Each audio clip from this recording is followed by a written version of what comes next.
Thursday morning, my friends. I'm Pastor Ben Hayes from First Baptist Church, Dadeville, Alabama, bringing you our thought for the day on this Thankful Thursday. What are you thankful for today? I think it's important that we think about these things and we remind ourselves what we're thankful for. And I'm thankful for you, thankful for your watching, thankful that you're going to share these videos, and thankful for what God is going to do in our lives today, because He's got a plan and a purpose. Right now, join me in Hebrews chapter 4 as we pick up in verse 4. We've been talking about this Sabbath rest that God has promised to His people.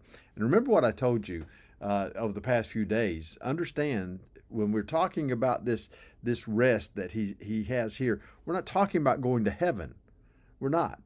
Now, that's going to be a glorious time of rejoicing and wonderment and all of those things.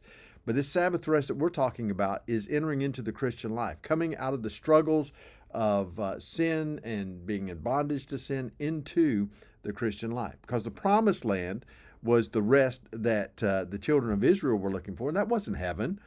They still had to fight their battles. They had to work.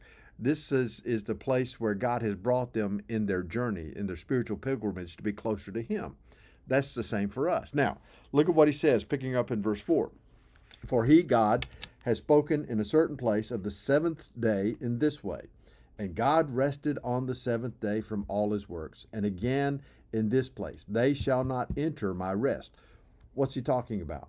Well, He's talking about the children of Israel. They rebelled against Him in the wilderness, and because of that, they were not allowed to enter into His rest. Now, verse 6, since therefore it remains that some must enter it, and those to whom it was first preached did not enter because of disobedience, again He designates a certain day, saying in David, today, after such a long time, as it has been said, today, if you will hear His voice, do not harden your hearts. So what's He talking about there?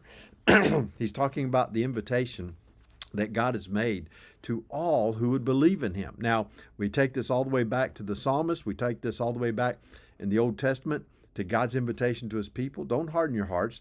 Come into this relationship with me. That's what it's all about. The relationship with Him is the rest that we so desperately long for, the rest that we so desperately need. It is not resting from life.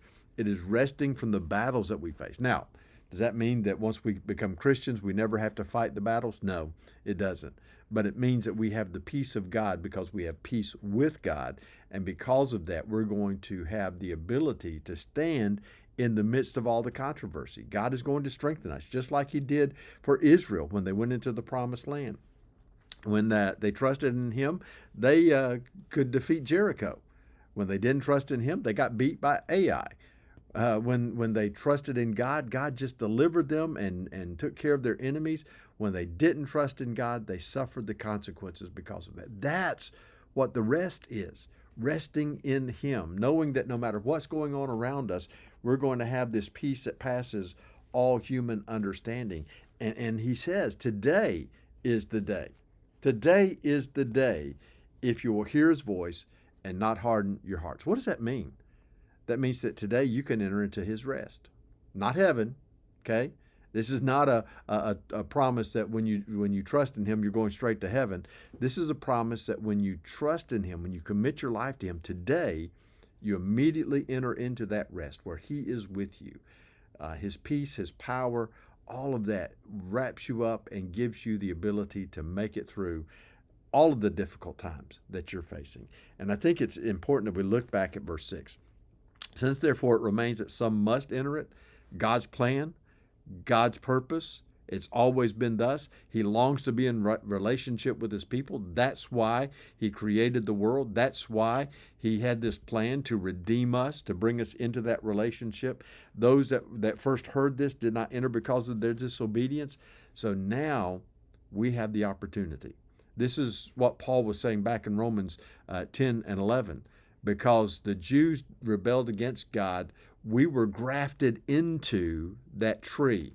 We were made the descendants of Abraham spiritually so that we could be a part of His kingdom, a part of His family.